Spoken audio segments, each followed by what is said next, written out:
Today's stories include our reactions to the Game Awards nominees, the Capcom game that underperformed this year, and some important changes to Roblox. We'll have all this and more because this is Kinda Funny Games Daily.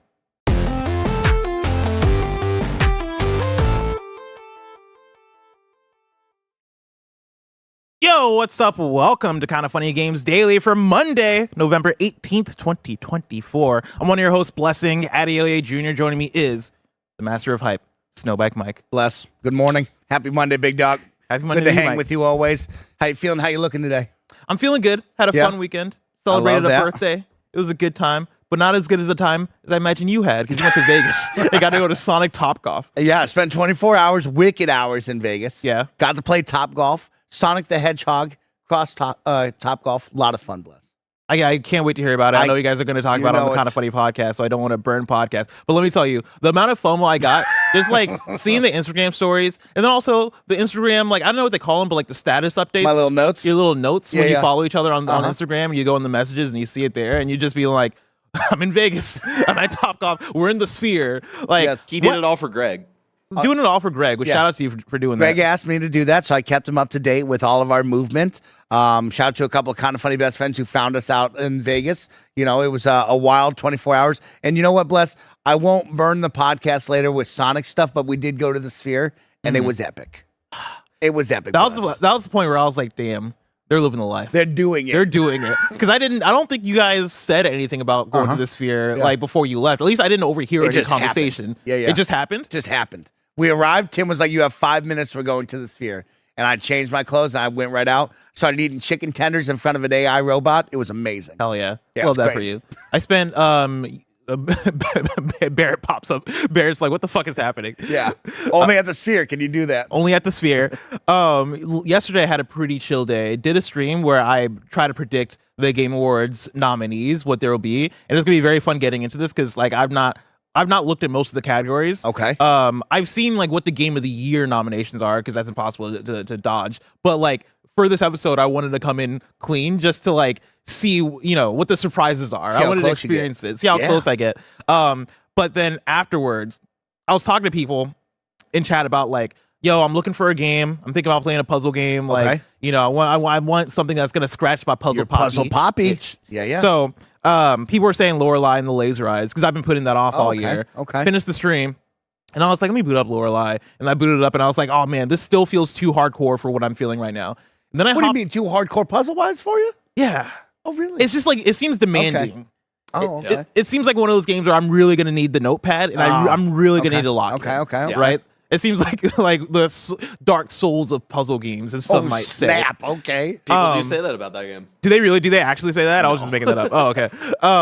But I played like 30 minutes, and I was like, "Ooh, what if let me try this other game called Case of the Golden Idol that I've heard Lucy James talk about." Okay. Let me tell you. Is that the first one or the one that just came out? Case of the Golden Idol is the first one because I do have both. I got the code for Rise, and I wanted to play Case before I played Rise, so I bought Case.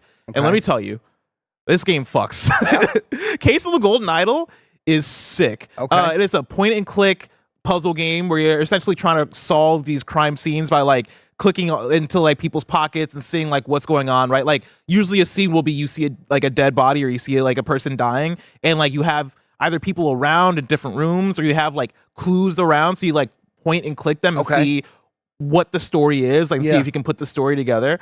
I meant to play this for maybe like 20 minutes. I ended up playing it for like an hour and a half last night before going to bed. Got super into it. And let me tell you what I appreciate about this game that I think I've been missing out of games quite a bit this year is for a year where I've been playing a lot of long ass games that, take their time, that want to, demand 90 hours of your playtime and all this shit, right? Yeah. What I appreciate about this, and I want to maybe make a Smileys category for this. Well, Smileys category. This game gets to the shits. You know what I mean? It gets to it quickly. Hey, you're in, and automatically, like, we're throwing you in. Here's a puzzle, solve it. We're not going to tell you anything. We're not going to, like, fucking, tutorialize it and, like, make sure you know all the rules. Just get in there, have fun, solve a puzzle. And I appreciate that. I love when games get to I don't like to meander. Get to it. Get to it. And this game gets to it, so I appreciate that. And I want to shout out other games throughout the year that got to it. Okay. And so I'm gonna make sure I write that down in the I will. Slack. I'll make that happen. Okay, I like that. Well, I'm Bear glad likes that you that too. scratched that puzzle itch. Yeah, I love no, I love the puzzle game. and it doesn't seem like that too long of a game. So I'm gonna try and finish it in the next. little double feature, maybe. Yeah, maybe finish it in the next week and then get to the Rise of the Golden Idol because like I'm that. really enjoying this puzzle format.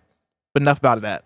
Let's talk about today's news. Because remember, this is Kind of Funny Games Daily. Each and every weekday, we run you through the nerdy news you need to know about live on YouTube, Twitch, and on podcast services around the globe. If you love what we do, support us with the Kind of Funny membership on Patreon or on YouTube to get all of our shows ad-free, watch us record them live, and get a daily exclusive show. For a chance to be a part of the show, submit your thoughts and opinions as YouTube Super Chats as we go. Housekeeping for you. Did you know that we have a highlights channel? Roger is working hard, bringing you the best of KF in shorter, easier to binge chunks.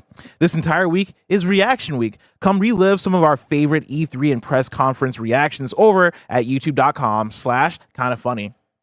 Of course, remember, we're an 11-person business all about live talk shows. So today, after Kind of Funny Games Daily, you're going to get GAMESCAST, which is us predicting the Game Awards winners. Today's KFGD is just going to be us reacting to the Game Awards Double nominees. feature. So you're getting a Game Awards double feature based off the nominees, right? Today, we're talking about who they are, or right now, We we're talking about react. who they are. Who And then, got snubbed? Who didn't make it? Who made the list that we what's like? the discourse? What's the Certainly, everybody's happy about This the nominees. just in. People are not pleased. People are not pleased, Mike? They're not pleased. About awards nominees? Oh, God, let's talk about that. But then after this, we're going to talk about our predictions for who's going to win each category, so stay tuned. And then afterwards, Mike is going to stream more of some of that there, Kingdom Hearts 2.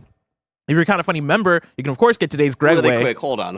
What's up? Like you said that, Bless, Uh-huh. and I see this look on Snowbikel Michael's face. Yeah, you can see the look of fear already. Are you That, not liking I this don't know game? if he's actually going to. We already have the thumbnail made. Roger's out this week. I'm having so much fun with this game, Bless, except for it is whooping my ass. This child's game is whooping my ass, okay? As I get a child's breakfast right Yeah, I here. was going to say, served why to do you me. have cut up oranges Shout and out like... to- you know what? Greg just knows Take how care to of get y'all. it done. I take care of y'all. That's He why does- I he do it. does. I gave him some of my mandarins. What about it? Oh, nice. This is one going. The other one going in the fridge. Yeah, you can put the other one in the fridge. I'll chug that. What is this? A little breakfast. Me and Greg. I offered you Starbucks, and you said, "No, I'm good." It's like, yeah, get Starbucks for me and Greggy. But, okay, but don't you usually just get like a frappuccino or something? What's Little, your... little iced chai and Iced a chai, sausage yeah. cheddar, no egg. Why is it cut in half like that? Because Greg goes above and beyond. And so that's what Are we're you living seeing right this? now. I have to beat. This is a normal morning for Mike. I don't know where you've been. Well, like, why are you doing it in the middle of a KFGD? You Oh, I your mean, fucking that's cut up Greg going above and beyond because he cares fucking for us. child like he ass said. breakfast. He over cares here. for us. We'll get to it. But yeah, I in the have middle to of a fight. show. I have to fight Dynamax. It's a whole thing. Dance, water, dance. It's my nightmares right now. Bless. Wait, sorry, what were we talking about? Kingdom Hearts 2. It's a whole thing. It's a whole thing, Bless. It's a whole thing, Bless. Let's just get to what it. Let's the just fuck get is to it. Dynamax? When I tell you, I was like, what conversation are we having? When did Dynamax come into It's a play? whole thing. It's I a forgot whole we were talking about thing. Kingdom Hearts 2. I thought like I got pulled into the other universe in real time. Yeah. We're having a different conversation. I'm like, this keeps happening to me and Greg, where you keep getting pulled into different universes. I'm tired of it. And of course, like I said, you can get today's Gregway. You see that? My microphone just. And you can get the Kind of Funny podcast this afternoon and tomorrow on YouTube and podcast services. Thank you to our Patreon producers, Delaney Twining and Carl Jacobs. Today we're brought to you by Sonic at Topgolf, Aura Frames, and the Visual Triangle merch, but we'll tell you about that later. For now, let's begin with what is, and forever will be, the Roper Report. It's time for some news. We have 4 stories today. A baker's dozen. Starting with our number 1. Game Awards nominations have been revealed. I am pulling this courtesy of VGC, who has an article that just they put all the nominees in one article, which makes it easier that's for nice. me. I know I Okay. can go to the Game Awards website Yeah. and just go category by category, but it's easier for me to just have it all in one place, so I don't have to click around and do whatever. Okay. And so shout out to Tom Ivan at VGC for compiling the Game Awards nominees for me. He didn't do it for me specifically, but for the case of this, he starts off saying the nominees for the Game Awards 2024 have been announced, and they are now, Mike. How do you want to do this? Yeah, 'Cause should I was gonna start say- yeah, for like with Game of the Year, or should I work my way to Game of the Year? that's a great question. Because this puts Game of the Year at the top. This article, Yeah, it but we don't does. have to go by this order. Yeah, but this is your show, big dog. I'm gonna say we end at Game of the Year Okay. because I think that's gonna be the 10-4. biggest conversation. I think that is the biggest conversation. And so of let me course. scroll all the way to the end of this article Uh-huh. and just scroll up as I go. So they start off with they end off with best esports game. The nominees for that are going to be Counter-Strike 2, Dota 2, League of Legends, Mobile Legends, Bang Bang. These are all great selections. I don't know Mobile Legends Bang Bang I was gonna unless say- they switched. Wild Rift is what I used to know the mobile game as, so maybe they just switched the name, or this is the game I've never seen. But these are all a great 5 selections for esports games. I'm trying to come off the top of my head as someone who watches a lot of esports. What other big ones should be there? You think of the fighting game community, right? You think of Call of Duty League, of course, Fortnite. But like these are my typical. Here's the big names right there for esports. So thumbs up. Also Valorant. I don't know why the article missed out on Valorant, but Valorant was also nominated. And yeah, I don't know what Mobile Legends Bang Bang is, but for the other 4 games, like that sounds about right. Yeah. Content Creator of the Year, we got Queso, we got Elowan, Techno Gamers, Typical Gamer, and Usada Pecora. Now, I am actually kind of shocked at this. Techo gamers. Techo Gamers, thank you. What'd I say? Techno. It says Techno on the VGC article. Well, what's his wrong? Well, now I'm like wondering, like, is the official website wrong? You know, No, like, the who official knows? website must be right. Listen. I mean, maybe I don't know. Who's wrong? Who's right? Who knows? Tom Ivan had to do this very quickly, and so I'm not trying to blame He Tom whipped Ivan. that up. This is what I'm shocked by. No Kai Cenat. Content creator of the year, you think? Okay, yeah. Usually, this one to me feels more like I don't want to call it up and coming, but it feels like the ones you've never heard about, right? I think it's more like, hey, let's not do the Kais every single year. It's who's been hot this year, who came up this year. But I in feel my like mind, if you're talking about a year in content creation, even around video games, I know Kai Cenat does a lot of variety Of course, stuff. of You know, course. he's not like video games. I don't even think is like a high percentage of what he does. Yeah. But he has had those Souls game streams, the Elden Ring streams, the He was- Bloodborne yeah, streams. crazy hot this year. Crazy Sekiro. hot this year. Yeah. Sekiro. And I feel like that, oh my God. Ooh. Look at this breakfast platter you just I didn't want you received. feeling left out, so I brought you some of the British candy that showed up right before you went out. Oh, thank you I for like- the British candy. Those are the Whoppers. That Do we just have these small cups just available Yeah. for this specific There you scenario? go. Oh, this is a shot glass. This is like a skinny shot glass. I love this. Yeah, I agree with you on that one, Bless. That's an interesting one. You'd have to read me the sentence right there. What's the sentence? What's the description for Content Creator of the Year? For a streamer or content creator who has made an important and positive impact on the community in 2024. That's Kai Cenat. You're right. You're right. Bless, you're right. When you're right, you're right. You're right on that one. Is there anybody else that's missing? Iron Either- Mouse, Okay. with what they just did with their subathon. Iron and Mouse, I giving- believe, was last year, nominated last year. I forget Okay. if they even won. I Yeah. think they might have won. Just this year for the subathon, Mm-hmm. raising all that money for a great cause. You know, that puts you up in the list for me. I actually don't know 4 out of the 5. I only know of Queso. Mm-hmm. So maybe this puts new people on my radar, as I kind of see it as like you're putting new names and faces out there. But yeah, hard to argue with you, Bless, when you're having 171,000 concurrent viewers on Twitch. Mm-hmm. You're having a mega subathon marathon stream with all the celebrities you can imagine. You're giving a portion of the proceeds out to a good cause to help schools in Africa. I think it's a pretty amazing cause that Kai Cenat's doing right now. Another one I'll throw out there, and for chat, if you guys, I'm like you that I don't know most of the names here. Yeah. But like, I feel like there's a strong TikTok community as well of gamers Okay. that at least should be highlighted in like 1 or 2 of the spots here. Shout out to our guy Blue Thunder, who is a TikToker okay. who like I see on my For You page all the time that is absolutely killing it. Of course, that's the homie, right? But like, I feel like somebody like that would make a good spot on here. But I digress. Next up, most anticipated game. You got Death Stranding 2 on the beach. You got Ghost of Yotei, Grand Theft Auto 6, Metroid Prime 4 Beyond, and Monster Hunter Wilds. Sounds right. Yeah, these all sound right to me. Grand Theft Auto 6, of course, but that's a solid, exciting year next year for sure with those games. Yeah. Next up, this is one I was very curious about. Oh, okay.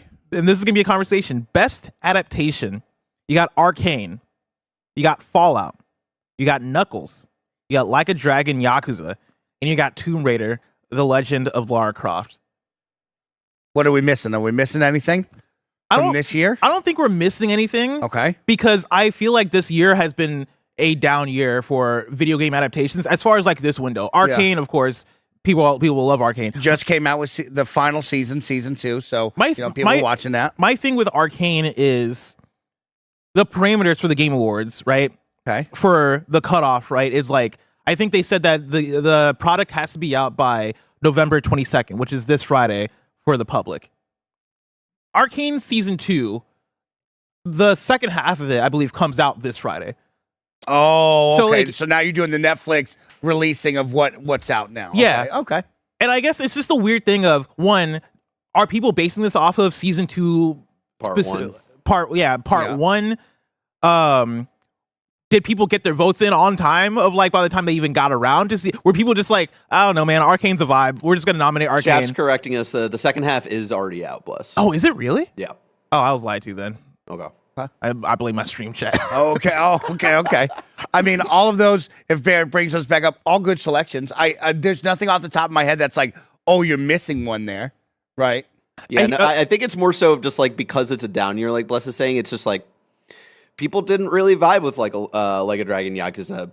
People didn't really vibe with Tomb Raider, right? So it's just like an interesting of like, Oh, interesting. Okay. Yeah, down year to me would be like, oh, we don't even have enough to field 5. Like, I'm impressed that we have 5 nominations up there, depending, no matter if they're good, bad, or ugly, Yeah. whatever. It's like, I'm surprised we have 5 video game adaptations in front of me this year. Yeah, I mean, I guess I feel like if we did this last year, which we did do this last year, right, the nominations would be much stronger because then you're talking about the Super Mario Brothers movie, and I forget what actually won last year because I don't think it was that. Last of Us Last of also, Us, being a huge one last year. I feel like this year, right, when Knuckles is on the ballot, I feel like it's a down year. When you got, I mean, we had Borderlands the movie this year that Yes. Janice reminded me. yeah. If that was on this, then it would be a down then it year. would be like. I feel like here's the thing: if one less of these came out, Yeah. Borderlands is on this list. Yeah. I mean, yeah. I think that's how down of a year it's been. Well, we're also talking about video game adaptations onto the big screen or like television. We don't have that many yet. It's not like we're in a world where it's just all the time. So it's still new and fresh. yeah. But like, I mean, Arcane, stellar. Fallout was great. You know, I haven't watched the other 3. I don't think, like you said, Knuckles, I don't think Tim was yelling about how great Knuckles was. Yeah, this I year. didn't hear anybody be like, "Oh, Knuckles is the one." Yeah. like Knuckles is that Tomb Raider, show. I'm very interested in. As you know, I love Tomb Raider. I so heard like, Tomb Raider was I'm excited okay. to check it out. Like Okay. Tomb Raider is another one that I don't think blew people's socks off. And then Yeah. Like a Dragon Yakuza is the same thing where I don't think that got great reviews either, right? Like I think at best, like a lot of these are okay, right? Like not bad necessarily, not terrible. None of these are Borderlands by Yeah. any means, but it's also the thing of I look at this isn't an exciting list to me. Yeah. Oh, okay. I'm just excited that we have these at the Game Awards. I'm impressed that we live in a world where we get more adaptations. Yeah, I do love this category. I Yeah. hope we continue to do this category. No for doubt. me, it's just a weird year for this category. Next up, we got Best Multiplayer Game. That'll be Call of Duty Black Ops 6, Helldivers 2, Super Mario Party Jamboree, Tekken 8, Warhammer 40K, Space Marine 2. It's a solid list. Yeah, This is a solid list. Some strong competition I love here. that Tekken 8's there. Tekken 8 is on the list. You got Warhammer is on the list. Yeah. Helldivers This took over seems the like world. a very good representation. This is a solid list right here. Best Sports/Racing Game. You got F1 24, EA Sports FC 25, NBA 2K 25, Topspin 2K 25, and WWE 2K 24. Mike, Blessing. I have a question. I have a question. You ready, Barrett? Was Topspin 2K25 the game that Tim and I played to compete in the what was it, the Real Ass Gamer Award? Yes, it was. Yes, it was. How the fuck Okay. is that nominated This is a for conversation best we need to have. sports and Yeah, racing? we're about to have a What? conversation. Mike, where's What? college football? Where is NCAA college football? Where's college football at? That is crazy. That Topspin on the list. I Yeah. appreciate that Topspin came back after years of being away.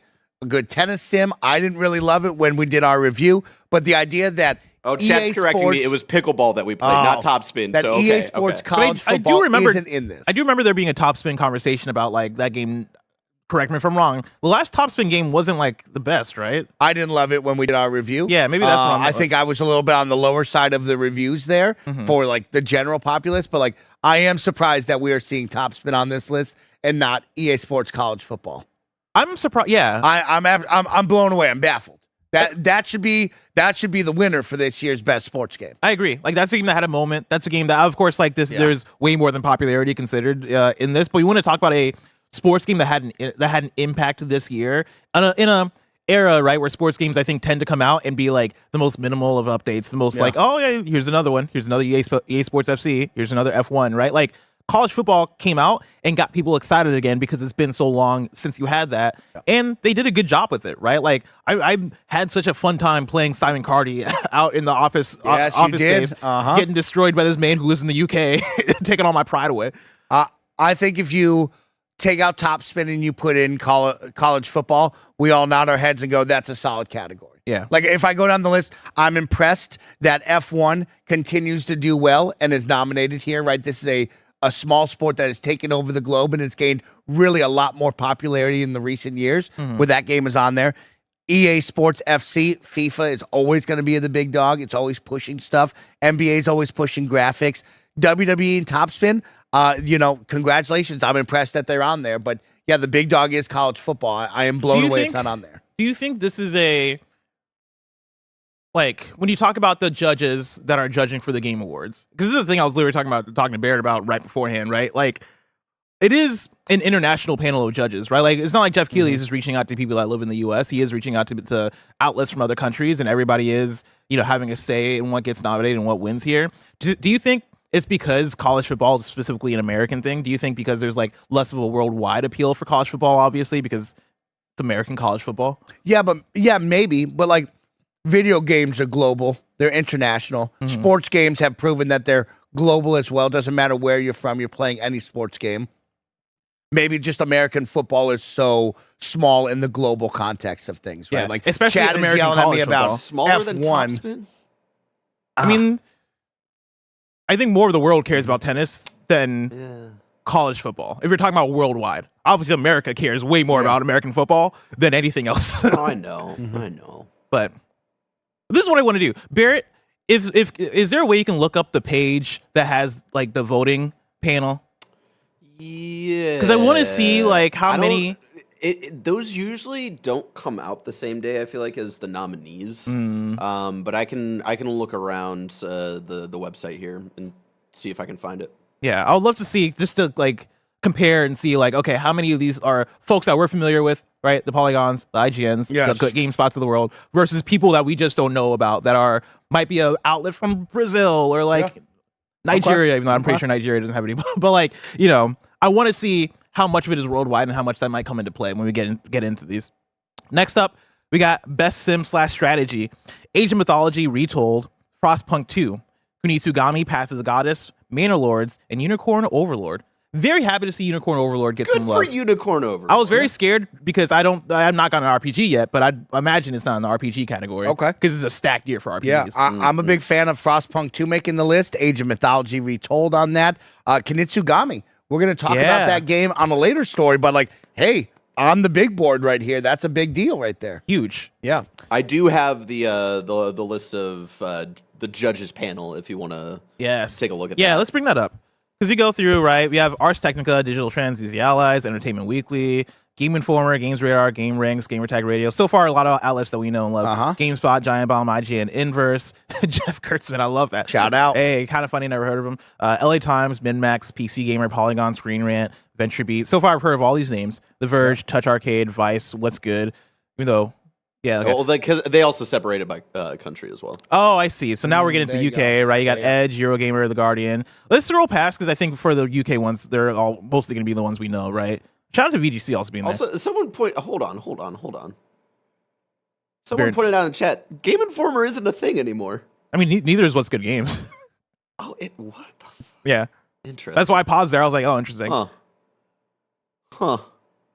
What do you think it's a guy posing as Game Informer? I don't know. Do you think it's like I also wonder if this is like last year's and they just like didn't maybe update he it? hasn't updated it yet for this year.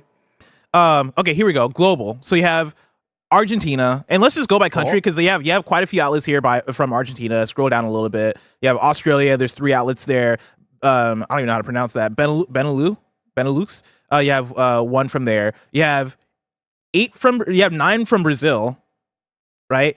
2 from Canada. Damn, Canada's washed, bro. Yeah, 1 from Chile. 5 from China. 1 from Colombia. So this is what I'm talking about, right?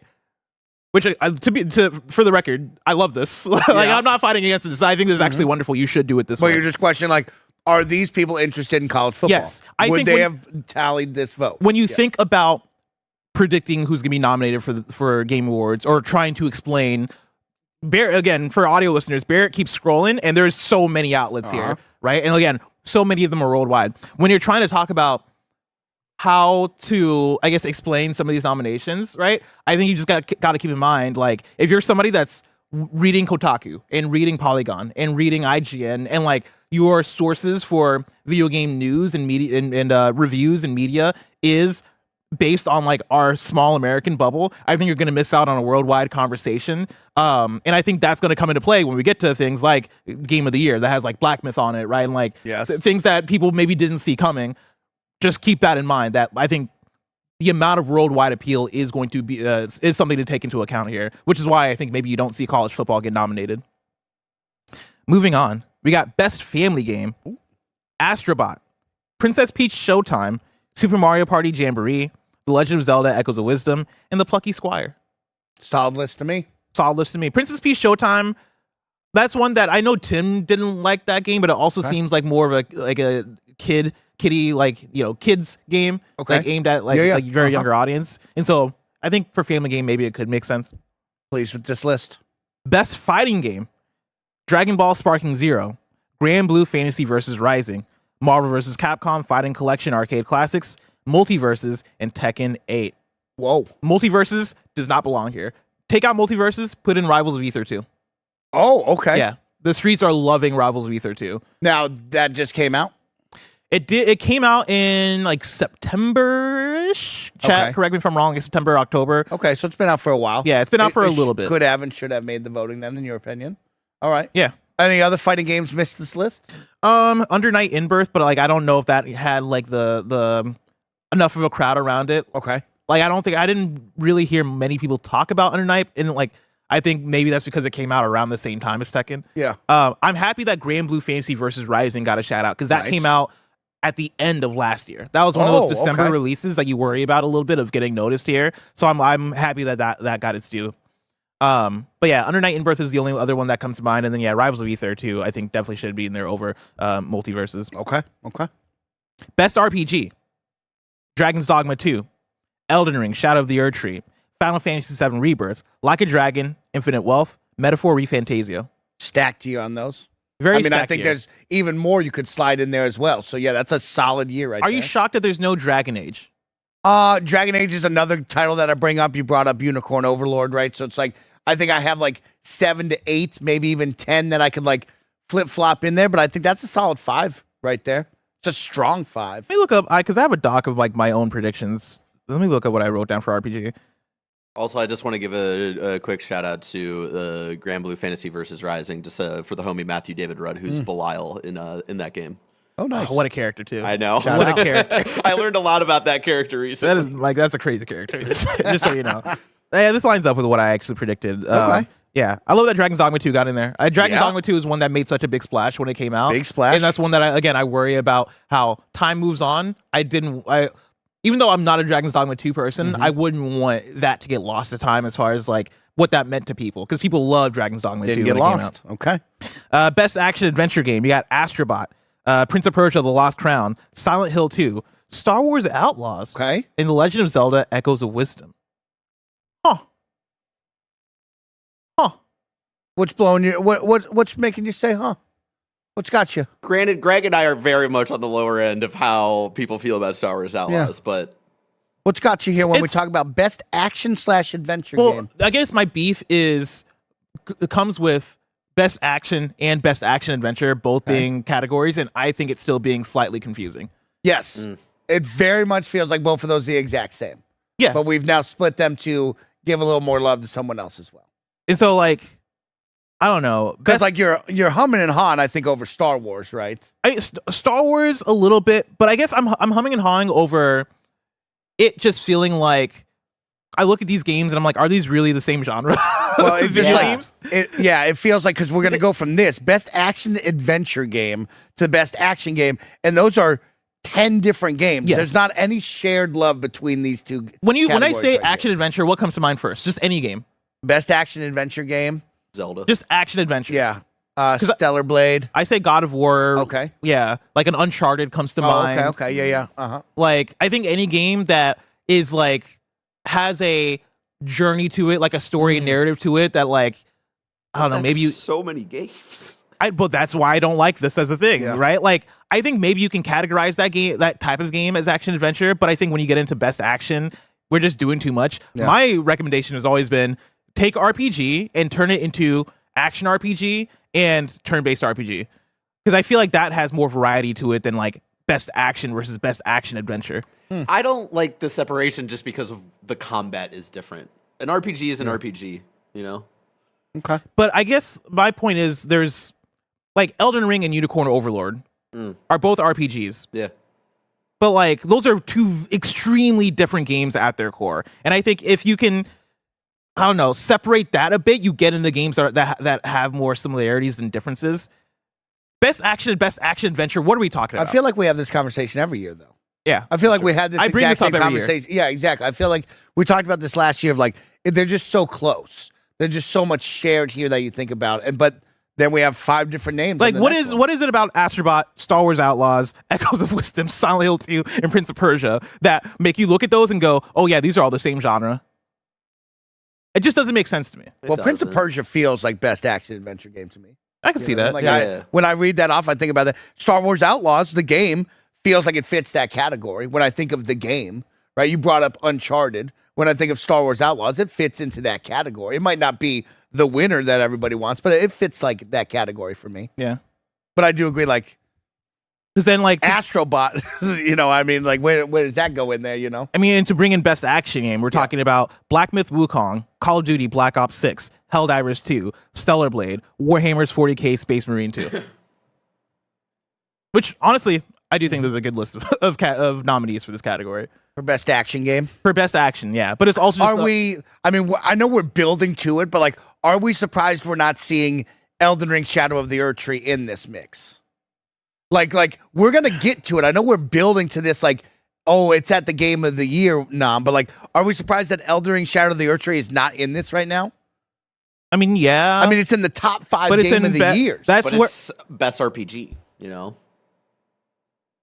I just have I feel like there can be a lot of cleaning up between best action adventure, and best RPG. Just because there's too much overlap between those 3 categories, and I think there's too much confusion as to what makes what. Because you can say, yes, an RPG is an RPG, and I think that is true. The problem is that every fucking game has RPG elements to it. And so, like, I don't know. I look at Black Myth Wukong, and in my opinion, I think that has way more in common with an Elden Ring than it does with a Call of Duty Black Ops 6. Right? I look at Stellar Blade, and I'm like, that has way more in common, again, with an Elden Ring than it does with a Warhammer's 40K Space Marine 2. I just think there's cleaning up there to be had. I'm not saying that I have the perfect solution as far as best action or best action RPG versus turn-based RPG, but I think it starts to get you to a place where you can see the lines, right? Put Baldur's Gate up against Unicorn Overlord. That makes more sense. Put Elden Ring up against, like, I don't know, any other action RPG. Really quick, when they were announcing the nominees, Jeff Keighley kept saying Warhammer 40,000 Space Marine 2. I was like, damn, he's using the full government name. That's crazy. That's crazy. He's calling out. Crazy. That's like when I get in trouble and my mom say my full name. She's calling me from across the house. Yep. Oh, man. I know. You better get over there. Better get over there. Mike, we're going to get over to best VR/AR game. But before we do, I want to take you over to patreon.com/kindafunny and youtube.com/kindafunnygames, where you can get the Kinda Funny membership, which allows you to get shows ad-free. Speaking of ads, let us tell you about our sponsors.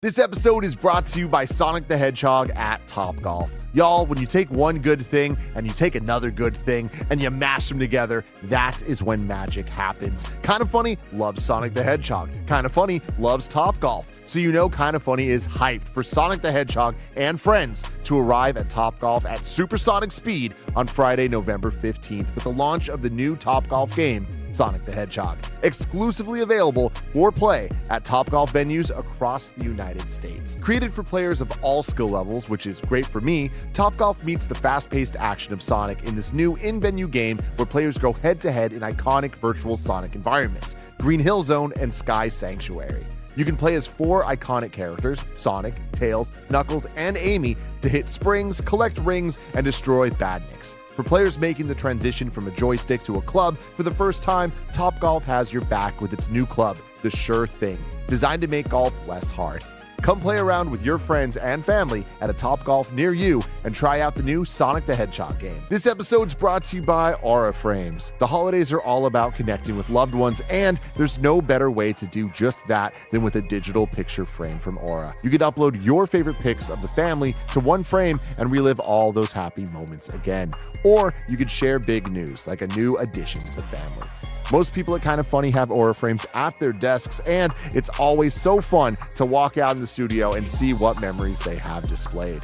It's a great gift for your parents or grandparents, and you can even surprise them with their gift being preset with your own pictures. And if that's not personal enough, you can even upload a video message to play on the frame as soon as they plug it in. So the first thing they hear is your voice and how much you love them. For a limited time, visit auraframes.com and get $45 off Aura's best-selling Carver Mat frames by using promo code KINDOFFUNNY at checkout. That's auraframes.com, promo code KINDOFFUNNY. This exclusive Black Friday Cyber Monday deal is their best of the year, so don't miss out. Terms and conditions apply.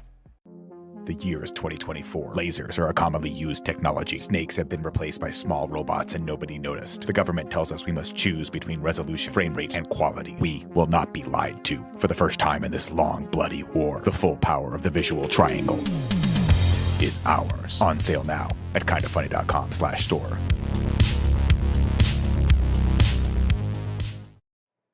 Here's the thing, Mike. I know it's a good conversation. Okay. When during the break we have more conversation. Yeah, lot going about on. these things. Lot of 'Cause, like, conversations. there was somebody in chat that was like, "Best shooter should be a category," and I was like, "That's a good conversation. We should have that conversation." And then you bring up the fact that, like, you know, like Elden Ring. How is that not an action game? Not an action game? Mike, Not an action game? this is the conversation I have with you. All right, lay is it on that me. video game genres are fucked, and there's no unfucking them. All right, because Well, like, yeah, We blend if you were to now. ask me, Yeah. well, if you were to ask me what makes an action game an action game, Yeah. I think what makes an action game, this is gonna sound ridiculous, Okay, Mike. okay. This is gonna be the most insane thing I'm gonna say. Tell me. Is action. Oh, okay. Like, and literally, That's like, crazy. it is, you are pressing square to punch, or you're pressing square to slash, or you're pressing X to jump. Or Okay. you're, and like, I'm gonna say something even more insane, right? Tell me. When I think of an action game, I think typically you think of almost like an action movie, right? Yeah. Michael Bay directed. Okay. You're fucking, shooting guns, taking Yeah, people out. yeah, It's yeah. bloody. It's action. Whatever. I think video games. When I think about defining video game genres and categories, I think of them more on a mechanical level. Okay. And so I think if a game is based on like reflex, based on you are having to time a jump to get over an obstacle or whatever, I view that as action in a similar way that I view swinging a sword or I view like shooting a gun in a game, because it is about like your skill as a player, right? Like, what is your timing? What is like your the way you engage with the game? Like, can you hit the button and execute right? For me, that's what makes an action game an action game. Now, talk about RPG. Okay. What makes an RPG an RPG? What's an RPG? Yeah. That's a very complicated question.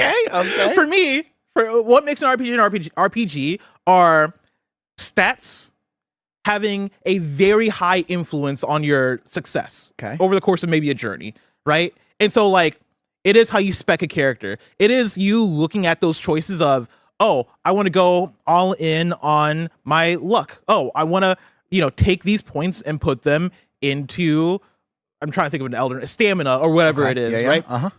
The problem is every video game has that now. Yes, exactly. Every video game has RPG elements. Elden Ring, I think, is a pure example of an RPG because those stats really do matter. Yeah. Yeah. Those stats really do matter for how you're approaching your character build. You look at somebody else's game and their main character is way different from how your main main character looks, right? Like, you are going to have a variety of different play styles across different players for that same game. For me, that is part of the core of what makes an RPG an RPG. Elden Ring, I think, is both. I think Elden Ring is an action game. I think Elden Ring is an RPG. But does it have adventure in it? It does have adventure in it, Mike. Does it have adventure? And so I look at these three categories and I'm like, Elden Ring, I think it's eligible for all three of these categories. Okay. And that's my problem, is that we get into these three categories and so many games nowadays are eligible for these three categories. Final Fantasy VII Rebirth, same thing. Final Fantasy VII Rebirth, I would say, is eligible for all these categories. Well, I agree with you. That's just video games nowadays. I am just a little blown away that, like, we can, chat. I'm looking at you today. Can get a little mad that when Mike says, "Man, I'm surprised Elden Ring isn't in best action game," and everyone yells at me, "Well, it's an RPG." It's one of the most action games. I think we're blurring the lines of a lot of these categories with our video games, and that's what makes them so great. And then that's the thing is that is Yes. what makes video games beautiful, right? Uh-huh. That's how you get things like Horizon Forbidden West or a God of War Ragnarok, right? The fact that developers can look at all these different genres of games and go, how do we take the best of and smush them Yes. into a concoction? Do some cool stuff. That's going to give us a really cool game. And guess what? That's how we get these cool melding of genres in these in good ass video And that's games. how we get But 3 also, categories. That's with how we get 15 different games. That's why I'm like, we got to redefine a lot of these categories. Okay. I do like the idea of best shooter because that's very clear and cut. And also, we get a lot of shooters. That Yes. should be a category. I think that could easily be a category, Bless. Fair Courtney, what's up? No, I'm just. He's vibing. agreeing with you. He's I'm part of just the vibing. convo. He's just Agreeing vibing. with you. Let's jump in. You got some super chats? Oh, I have so many Want to super drive a chats. couple super chats? Let's talk because we got a big show today. We I got a big know. afternoon today because after this, the team is going to predict the winners of this. You and I are just having the conversation of, who's in, who's out. What's the discourse? What's the conversation? Let's see here. Oh man, we got so many. Oh, you guys are in it. Let's start from the top. Mokuls writes in and says, "Massive thank you to the KF crew for coming out to the Sonic Topgolf launch. It absolutely made my career playing the game with you." Shout out Mokuls. Shout out. Thanks so much for having us. We had a blast. Adam 2 times says, "R.I.P. Stellar Blade, Silent Hill 2, and Dragon Age." Of course, we're gonna get to I that assume later. that's for Game of the Year. Yeah. of Lightning course. Black says, "No, just no. They changed the rules now." Oh, we're going to talk about the rule. We're changing rules. I didn't know there was rules. I don't know if rules were changed more so than just reiterated. Yeah, Yeah, or Lightning defined. Black. Let me Yeah. know what rule you're talking about specifically. Well, Are you that's talking about Game of the DLC? Year. With DLC, yeah. We'll read the I don't think tweet. that ever changed. I think that was always that I way. think We're it gonna was talk just about it. reiterated because it's never been a thing before that needed discussion. Trevor says, "I'm of the mindset there should be a separate category for DLC/expansion so it still gets recognized but does not take away from brand new games." Again, that's a conversation for when we get to it. But we'll save it. All right, like put a it. pin in I that. like it. Can I heart that? I'm gonna heart that. Put a heart on. I so put we can go back. I put to a that. kind of funny heart on it. We'll maybe come back to that. No, we will come back. We to will that. come back to Because that is the main topic of today's show. Yep. We gotta just speed run there because Yeah, we gotta that's the speed run conversation it. we Let's want to get have. going. Let's get Street going. Shadow says, "Unsolicited opinion. Metaphor hasn't hooked me 80 hours in. I have the how fired up people get. You kept playing 80 hours and it didn't hook That's on you for playing 80 hours. I'll tell you what. Yo. Game doesn't hook me. I'm out of it. I mean, respect though, because like if a game doesn't hook me in like sometimes 30 minutes, I'm like, I'm fucking out. That's crazy. So like that's crazy. That's 2 work weeks. You played that much Metaphor and it didn't hook you. But I do appreciate you going like, you know what, it didn't hook me. I Good appreciate job. you being Good like, job. I have to know why people like this game, and I'm gonna put 80 hours into my life. That's amazing. Play a different game. But they said I have the plat in Persona 5 Royal, 4 trophies away from the Persona 3 plat. Persona is my top 3 franchises, but Metaphor hasn't pulled me in. Okay. Sad face. Okay. That's crazy. That's nuts. Because Metaphor is basically just a successor. That's crazy. Yeah. But hey, I mean, to each their own. I'm not judging you, of course, but like, man, that's wild. Amazing. Norman says most anticipated should 100% not exist. That whole category is just straight up marketing. I mean, you're right that it's straight up marketing, but I don't So know. it's the entire show's marketing. Yes, that's also a good point. That The is- entire I think show. it's a fun category. I don't think that's a bad category. Yeah, at all. I ain't mad we at get it. to look forward to next year. We always talk about what we're excited for. Let's see here. Street Shadow says even if they are not interested, college football is one of the top selling games of the year. It's insane to not have that. Yes. Danny Passion official says Black Myth Wukong, my game of the year. Crimson says bringing it back to content creator nominees real quick. Kojima is a fan of Usada Pecora. He invited her to have a studio tour earlier in the year. That's neat. That's Very awesome. cool. Okay. Oh man, these just keep coming in. Joey Ratstone says a modern day RPG in its purest form is any Atlas game. That's a conversation to have of like, what do you consider a modern day pure RPG? I'll say Baldur's Gate. Baldur's Gate 3, I think, is like, But there's no action in Baldur's Gate. there's like 0 action, yeah.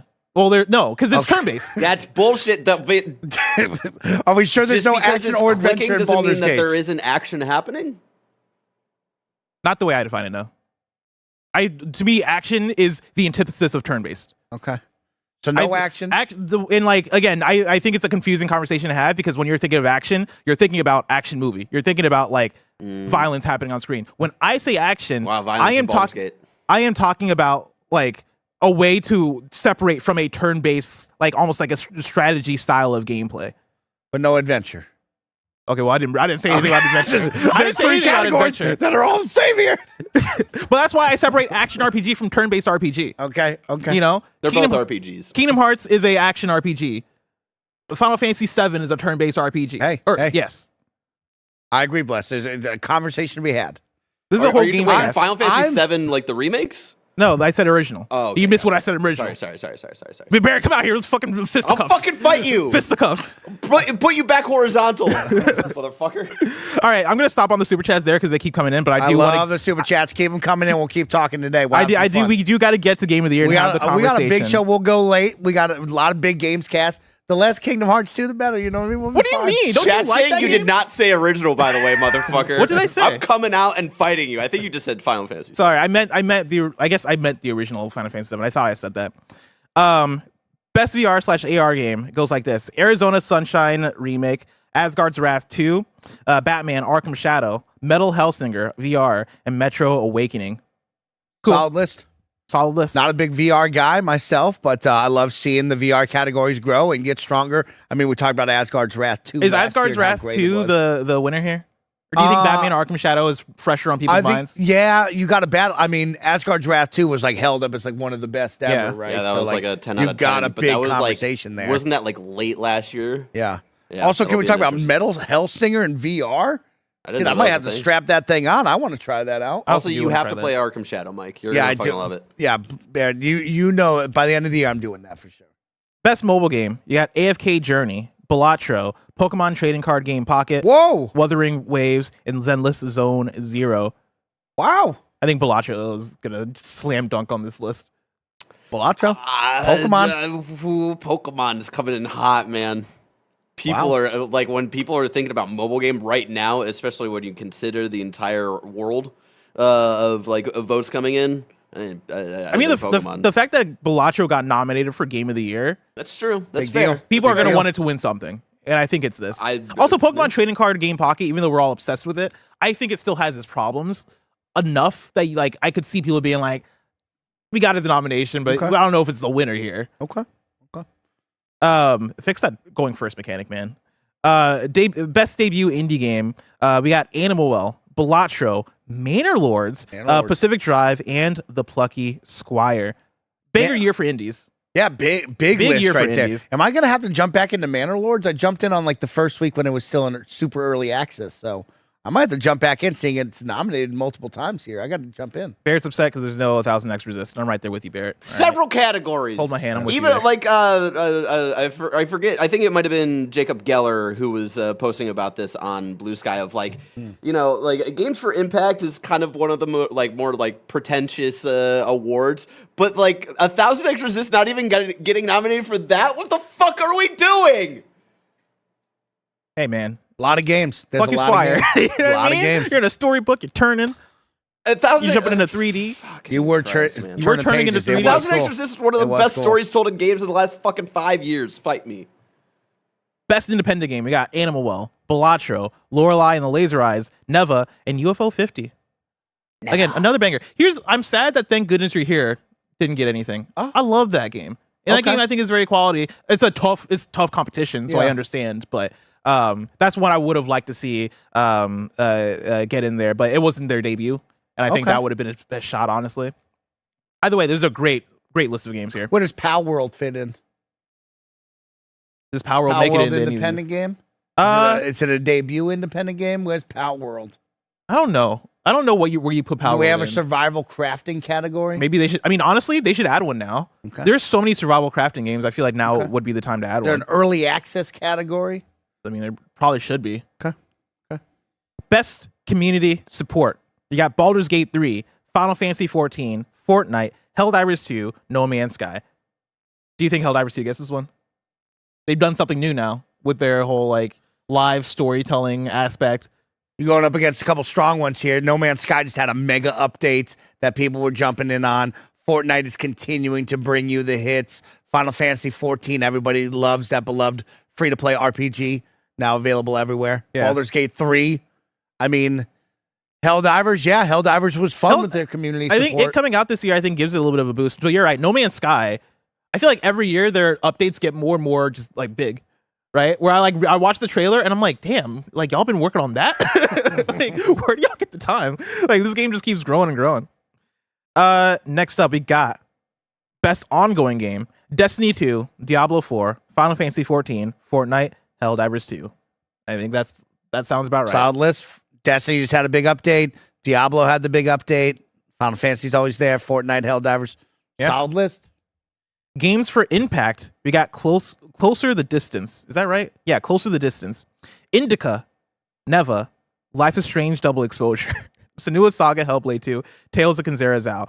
I think it's a good category. I'm with Barrett that I think 1000 X Resist should be in there. I want to know, like, Life is Strange Double Exposure. Here's my thing. What right? is the impact on that one, Bliss? Just because it's Life is Strange doesn't mean it needs to be nominated for for Games for Impact. I appreciate it in the previous Life is Strange games, but like, I don't know, what would be the impact? Not a strong message coming out of that. What's the message? I mean, they have a very inclusive cast. Okay. But I feel like there are a lot of games this year that have like an inclusive cast that I could have seen get nominated. Okay. I feel like Dragon Age: The Veilguard could have been in here over Life is Strange if that's what we're going off of. Okay. That's the big one out there out of all those. That probably should. Yeah, I mean, other than that, right? Like, I feel like these other. I didn't play Close to the Distance. I don't know what the message is in Indica. I didn't play much of that either. I know Roger did. Yeah, Roger, I think really enjoyed that one. But like Senua's Saga Hellblade 2, I think for sure. Yeah, like we both played that game. I think if that game for me brought anything to the table, it is like, oh man, like they do such a good job with depicting what Senua's going through, right? And like how she's experiencing psychosis and putting you kind of in the head of Senua. And then Tales of Kenzera Zao, I love what they do with that as well too. Like a really strong message of grief and getting over grief, while also when you want to talk about like inclusivity or representing, demographics that haven't been represented before as strongly in video games. I love how deeply they went into African mythology. Of course, like that hits close to home for me. And I think Tales of Kenzera Zao for Games for Impact for sure, that makes sense. My question, this is something I would have to ask Andy and Tim, is like, what is the pro-social meaning or message in Neva? Other than this, it just obviously seems like a sad game where that wolf is obviously just going to die at some point. I've not played through it, so I couldn't tell you. And someone in the chat said I need to pitch 1000 X Resist better. I don't think I have a better pitch than this post that might be, I don't know what website this is from, but this is from someone named I Am Alive Now, who says, 1000 X Resist boldly asked the question of what if a slightly awful teenage girl became the most important person for the world, and it answers that question in the most understanding, loving, and fucked up way possible. It is a very beautiful, beautifully told game. Yeah. My pitch, y'all should play. My pitch for it simply is like, if you want to play something that's very fresh, very different, and like really is in its bag with its writing and like having something to say, that's 1000 X Resist. Someone says Bear's going to break Jeff Keighley's legs if he ever sees him. No, I understand that Jeff Keighley does not vote on these. I am disappointed in my fellow industry people who have not played 1000 X Resist, and it just makes me sad. And also, this nomination list doesn't make any sense to me.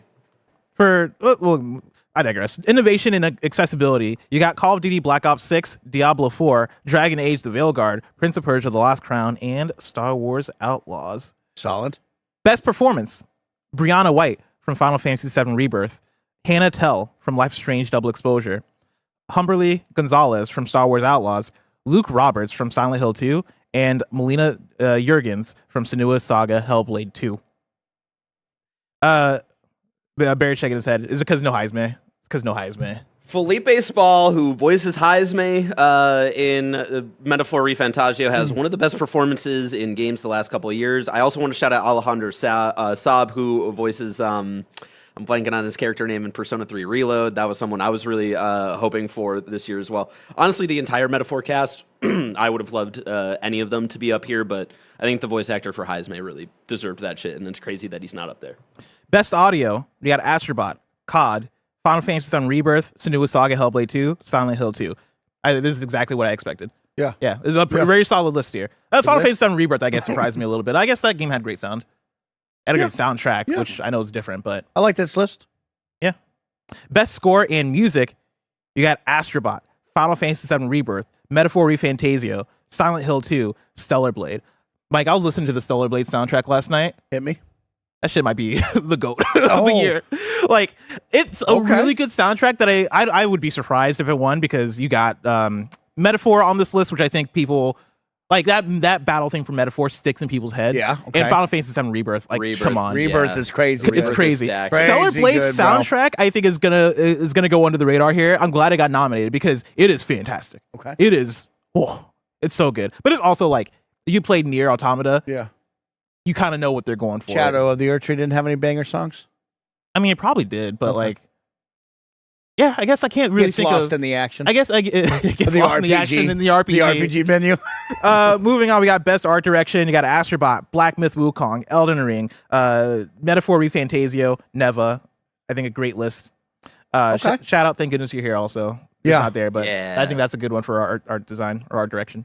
Best Narrative, FF7 Rebirth, Like a Dragon, Metaphor, Senua Saga Hellblade 2, Silent Hill 2. Solid. Best Game Direction, Astrobot, Balatro, Black Myth Wukong, Elden Ring, Shadow of the Erdtree, Final Fantasy VII Rebirth, Metaphor ReFantasio. Which brings us to the big category, Game of the Year. Of Game of course, the year. this is when the website breaks on me. Game of the year. Astrobot, Balatro, Black Myth Wukong, Elden Ring, Shadow of the Erdtree, Final Fantasy VII Rebirth, Metaphor ReFantasio. Mike, I take you to x.com. Take me to X. Where quite a few days ago, on November 15th, Wario64 tweeted out, this is from the GameAwards.com/FAQ. Yep. Are DLCs, expansion packs, and remakes/remasters eligible? They answer, the Game Awards aims to recognize the best creative and technical works each year, irrespective of the format of that content's release. Expansion packs, new game seasons, DLCs, remakes, and remasters are eligible in all categories if the jury deems the new creative and technical work to be worthy of a nomination. Factors such as the newness of the content and its price/value should be taken into consideration. Mike, the world is on your shoulders. Yeah. Should Shadow of the Erdtree be nominated for Game of the Year? Mike, take it away. Yeah, this is going to be the fun one because I'm going to get absolutely roasted. I am of the mindset that yes, it can be and should be nominated for Game How of the Year. fucking dare you, idiot. And, all right, take that mic, shove it up your ass. God damn. That is the fun part about this conversation right now is that the jury decided to put their votes on that, and that's why you're seeing that in there. I think a lot of people are not pleased with this on social media. Clearly in the chat is a strong divide on if DLC should be involved in this. I think you just read off no categories that had DLC or best remasters in there, right? Yeah. So I think that's where we get into the problem of if there's no categories with that, you're going to see that happen. And when you have a game as good as Elden Ring Shadow of the Erdtree with that DLC, and it's that good to dominate the conversation throughout the year, and it's on people's minds, and it's being voted on by hundreds of judges, clearly it's good, and that's why it's got to be there. Yeah, I agree with you wholeheartedly. It's a tough one. I mean, yeah, it's on there. It's in there. And I don't know if Greg Miller is listening. Greg Miller, if you're listening, I want to pitch a GamesCast that is fixing the Game Awards, and it's us bringing to the table what we would redo all the categories as. Because I think there is a discussion. I loved having the discussion of like best action versus best action adventure. Yeah. You know, best shooter that somebody mentioned in chat of like that feels like a category that should be there. Best DLC/expansion feels like one that is a slam dunk. I think we got People it. are saying in the chat should it just be best ongoing game though. Well, it depends. I don't think so. I really don't think so because I think But what's it called? Cyberpunk was nominated last year for that. yeah, but also that's because there's no best DLC option, right? Like I get this comes into hey, let's redefine these and define these clearly enough to where you don't have as much confusion. No matter what, there's gonna be confusion. No matter what, there's gonna be arguments. There's gonna be conversation because video games are so many different things and it's such a variety that you cannot make a catch-all thing. But yeah, like I think if you put in a best DLC category, a best expansion, you look at best ongoing and go, this is for what we consider live service titles. That's how I look at that. Yes. Yes, and then 100%. you look at expansions and go, hey, this is for. I don't like you figure out the words. I'm not a fucking like Game Award technician here, so I can't get into this right now. Maybe when we do the GamesCast episode, or if we do a GamesCast episode. But all that being said, to your point and like what you just mentioned, and to like I think the way I look at it, Elden Ring, Shadow of the Erdtree, and I think I said the same things when we played Cyberpunk, Phantom Liberty last year. That was one of the best experiences I had in a video game this year. I look at Elden Ring, Shadow of the Erdtree. Let me use Cyberpunk as an example, actually, because I feel like I feel more stronger about that from last year. Cyberpunk Phantom Liberty was one of the best experiences I had. It was a top 5 experience for me in a video game last year. The content was new. The areas that I'm exploring was new. The characters were new. The story was new. And I'm playing 20 hours of new content here. If you took that same thing, and this comes back to Elden Ring, right? Shadow of the Erdtree. If you take Shadow of the Erdtree, or you take a Phantom Liberty, or you take a expansion of that nature and said, hey, let's just drop this standalone and allow you to play this without buying the previous game, guess what? That would make it a standalone game, and it would end up in this category anyway, right? I feel like we are, I guess, getting into the semantics talk, I think, a bit too much when it comes to, oh no, DLC doesn't deserve it. Yeah. Like, if a DLC expansion is, I guess, quality enough, sizable enough, like, for me, is giving me the enjoyment of a new experience with a video game, I don't know. For me, it works. For me, I don't have a problem with that. Shadow of the Erdtree was one of the best experiences in video games this year for me. I think it had the juice. It clearly had the quality. I think it was strong enough to be nominated in this. And so I'm on the side of, yeah, this is it. Should this be its own category? Yeah, Bless. I think that's where you got to go to the future of its own. But like right now, when I look at that list, yeah, Shadow of the Erdtree is in there, and it should be in there. Yeah, and that's my thing too, is I think like it is also up to Jeff Keighley and whoever's defining these parameters. I'm also the mind of like, all this shit is made up, and like, who really gives a fuck? Yeah. It's kind of where I come down with it too. For kind of funny, for example, right? If whoever's running it, if Barrett, for example, if we call Barrett like the arbiter, which Barrett actually pretty much is, right? The arbiter. I'm the producer of Argument of the Year. Yeah, like if Barrett's the arbiter of kind of funny game of the year. If Barrett were to come to us in a meeting and go, hey, we are not including DLC, we are not including expansions, we're going for full games, yada yada yada. I'd be like, all right, cool. Yeah. Because like, I don't know. I think parameters kind of had that conversation. And I was going to say Barrett has done that before. He's done a really good job. We did like check-in with like, hey, this is how I personally feel about early access, but what do y'all feel? This is how I feel about DLC and new content for this year, and then this is how I feel about like it needs to at least come out this year and stuff like that. And we had those conversations. Like my thing is just make the rules and parameters clear, and I think we're fine, right? I think Jeff Keighley came out or he didn't come out, but he put in the FAQ because this has always been a thing, right? But he had to reinforce it this year of DLCs and expansions are eligible. So guess what? Those are the rules that we're playing with. Yeah. Tamor Hussein posted on Blue Sky, and a lot of his thread here was kind of talking about remakes, but I think this is kind of very relevant to our conversation now. Imagine telling a team their work doesn't count because a bunch of people already made that game years ago, and I think he's more so talking about Silent Hill 2 here, but then also RE2 remake team.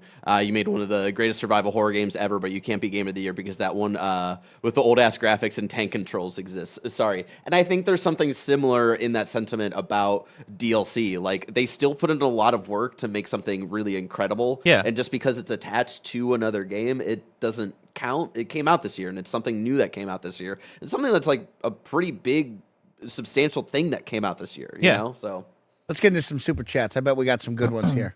Keep this conversation to going. go back, I want to hear what the chat says. Let's see, to go back to the one that I started earlier, right? This is again from Trevor. I am of the mindset there should be a separate category for DLC slash expansion, so it still gets recognized, but does not take away from brand new games. And I think, again, when we come back and pitch our own game of the when we talk awards, to Jeff Keighley out there, maybe. I mean, because I think that could be a solution. You know, the one thing about Jeff Keighley is he's always listening, he's always watching. The guy is adjusting every single year, so maybe he'll take this under consideration. Yeah. Hold on, my thing is going slow. Mike, I need you to also pull up the super chats because my browser's struggling. Here we go. Jacob G. writes and says, should TGA do away with genre categories and change to discipline categories like Oscars? I don't know what that means. Okay. Like, are we talking about like best special effects, best makeup, best set piece? Yeah, less like genre stuff and more of like what the actual like practices are. I've not thought about that. Oh, but like, let me think about that. Let me sit on it. What would the disciplines be for video games? Best, OST is already there, right? Best soundtrack. Because we already do have some discipline categories in the Game Awards already, right? Best, we already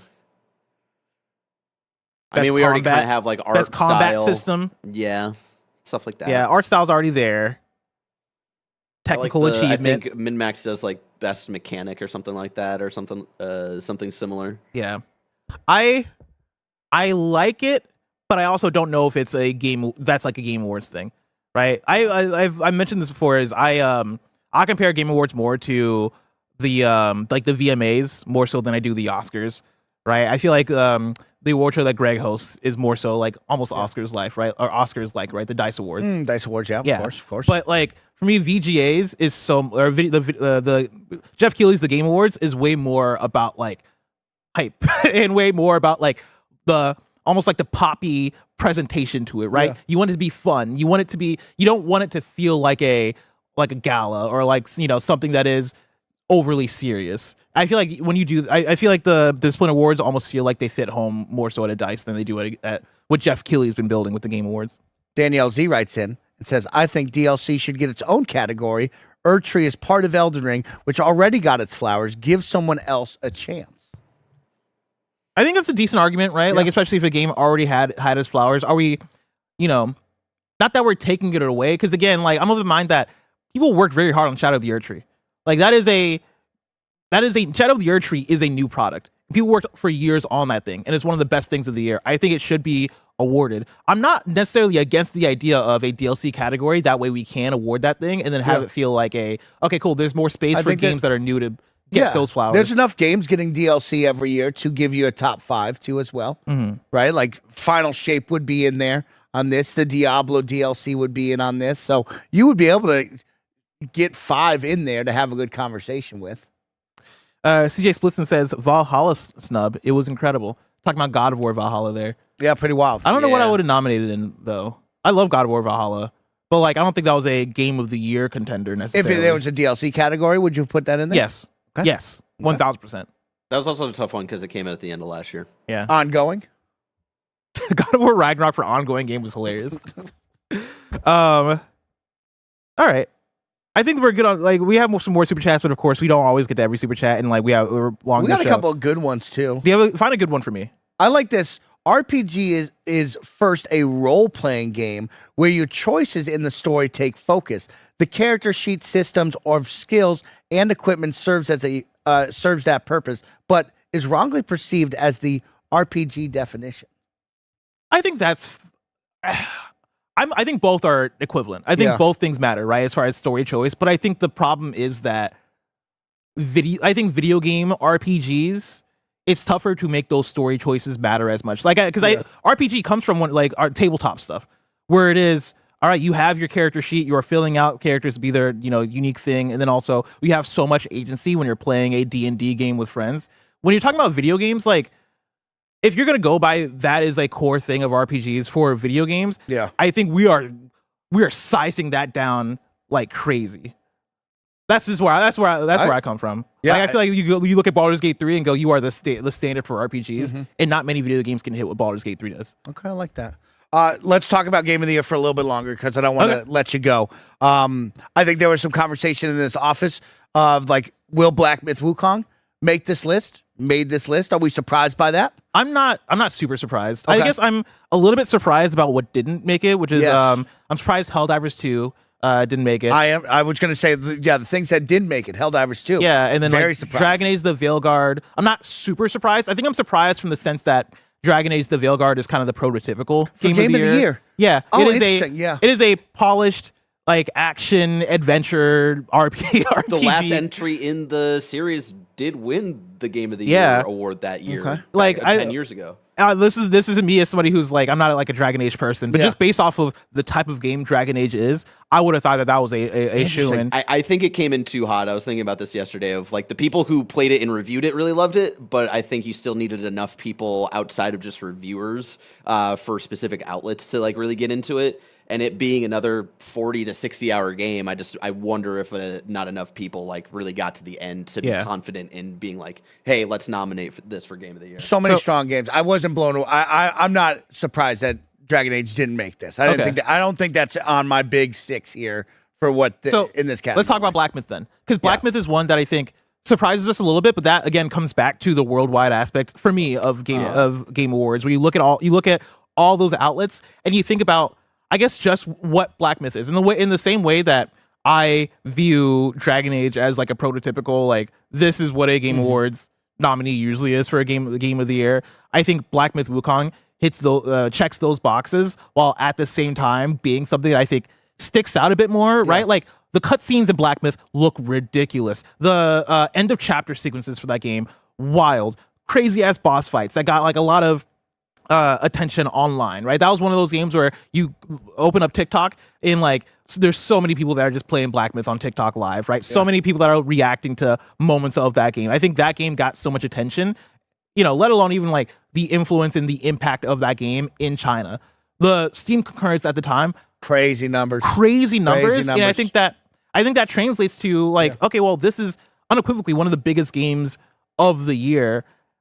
I think there's a popularity conversation that happens with the Game Awards nominees for Game of the Year, where like you have to be an excellent game for sure, but also I think popularity carries it a long way, which is why I'm surprised I'm surprised and happy to see Balatro here. Yeah, Balatro's solid to me. I guess, like, when I look at this list, right, I agree Black Myth Wukong took over the world with those numbers. It was crazy. I guess if we were to take out Shadow of the Erd Tree, what is the replacement? What's the title? Is there a clear as day number one, this is it? Or did it become a mixed bag of, because like the chat is going crazy with Silent Hill 2 yeah, Silent Hill 2 for sure. People are throwing in Tekken. People are throwing what about in Warhammer? Warhammer 40K. See, I don't think you have a clear defined, this would take that spot. Yeah, I don't know if you mentioned Like a Dragon also. Yeah, like Like that's a Dragon. one that people love to throw out there. I don't think there's a clear one if you take out Shadow of the Erd Tree. I think you have a handful, right? I think it's the games we just mentioned. It's Silent Hill 2. Yeah. It's Warhammer, right? And it's Helldivers 2. I think between those you probably have something there, but I don't know. Again, I'm not mad at Erd Tree. If anything, I'm more surprised at Black Myth, and like even more surprised, but delighted at Balatro making it in there. At Balatro, yeah. Very cool to see Balatro on there. I'm not mad at any of these. I think this is a strong 6 right here. You can make a case for all of them and what they have done and, you know, the significance of them. So, no, this is going to be a fun Game Awards to see who takes this away. And, of course, if Shadow of the Erd Tree wins, you best believe the internet's going to be on fire. Oh, dude, people are going to be so mad. Fire. Yeah. I was going to ask you who do you think is going to win, but save that because we're going to, of course, do our predictions. I won't be there for that one. Oh, you're not going to be there? Yeah. Oh, that sucks. He's on every other piece of content today. We had to take him off of something. What do you think is going to win then? I do think Shadow of the Erd Tree will win. All right, we're going to talk about that more on GAMESCAST. Take a conversation on that one. Mike, it's time.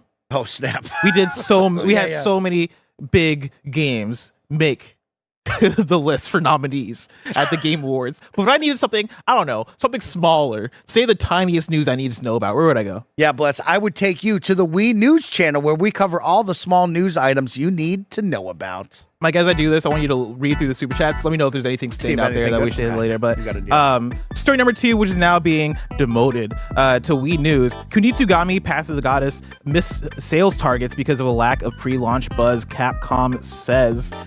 They go into it kind of during a shareholder focused Q&A reported on by GameBiz, talking about how, Kunitsugami Path of the Goddess missed sales targets, but they're trying to make up for that, right? They're trying to sell more copies. It seems like all the other Capcom games did hit their sales targets. And then story number 3, Roblox blocks under 13s from DMing others outside games amid scrutiny over child protection. I pulled that headline from Wesley Yinpool at IGN. I highly recommend. Patrick Klepek had a post that he posted on Blue Sky from his I guess his blog, right? Crossplay. Yeah, it's his Substack. His Substack. He kind of gives a whole breakdown about the importance of Roblox update here, right? Like for parental controls and for child safety and stuff. And so if you're somebody who might have kids that play Roblox or might have friends that have kids that play Roblox, maybe you look into this, right? Check out this Patrick Klepek article, see what he's talking about there, because it seems like a big deal for Roblox. More Wii news for you. Life is Strange Double Exposure is coming to Nintendo Switch Digital on November 19th and retail on January 28th, 2025. MiHoYo announced that they will no longer use Twitter for Genshin Impact in-game event announcements. I think they're called HoYoverse now. They will use their own community forum, HoYo Lab, instead. I pulled that from Noble. Half-Life 2 is free to own on Steam until November 18th. And then lastly, PlayStation made a bunch of PSVR 2 announcements. Alien Rogue Incursion launches December 19th on PSVR 2. Hitman World of Assassination is coming to PSVR 2 on March 27th, 2025. Trombone Champ Unflattened is coming to PSVR 2 on November 26th. Okay. Exciting. Okay. Masters of Light is coming to PSVR 2 on December 17th. And Mare, I can't tell which, launches on PSVR 2 today. Half-Life 2 is already not available for free, by the way. I think that was up for free up until like pretty much when the Game Awards got announced. Dang. Well, you're too late. Sorry, guys. If you're reading this, it's too late. Yeah, if you're reading this, it's too late. If you're hearing this in the podcast services, I'm sorry. That's it for Wii News. Oh, good timing, Barrett. Got it. Before we get out of here, Mike, are there any super chats we gotta read out? No, nothing crazy on the super chats. Thank you all so much for your super chats and support. Thank you for being a part of the conversation. Great conversation coming up next where the team will predict your winners. So get involved, be a part of that one. A lot of people commenting on how nice my jacket is. So that thank is a you. nice jacket. Mike I like the it. meme, thank you, homie, for the nice super chat about my jacket. Little What is Ben that? Davis jacket. Ben Davis. I'm into the workwear now. I know who that is. You know that? Yeah, Ben Davis. Kindafunny.com/you're wrong for you. Gondor's Condor writes in and says, Arcane Acts 1 and 2 are out. Act 3 is what drops on Saturday. That's great. Hey, there you go. Yeah. Yeah, and everybody wrote in with the same thing. It was only Arcane corrections for today. Mike, that brings us to the end of Kinda Funny Games Daily. A jam-packed one, but it's because we had some jam-packed subject matter to talk about. We're going to continue talking about that on Gamescast. That will be the conversation all week. It really, Should it really will DLC be Game of the Year? Is that considered Game of the Year? Let us know in the comments. Let us know. It's going to be a conversation. Of course, this has been KFGD. Each and every weekday, we run you through the nerdy news you need to know about live on YouTube, Twitch, and on podcast services around the globe. If you love what we do, support us with the Kinda Funny membership on Patreon or on YouTube to get all of our shows ad-free, watch us record them live, and get a daily exclusive show. Enjoy the Gamescast next and the stream after, but until next time, game daily.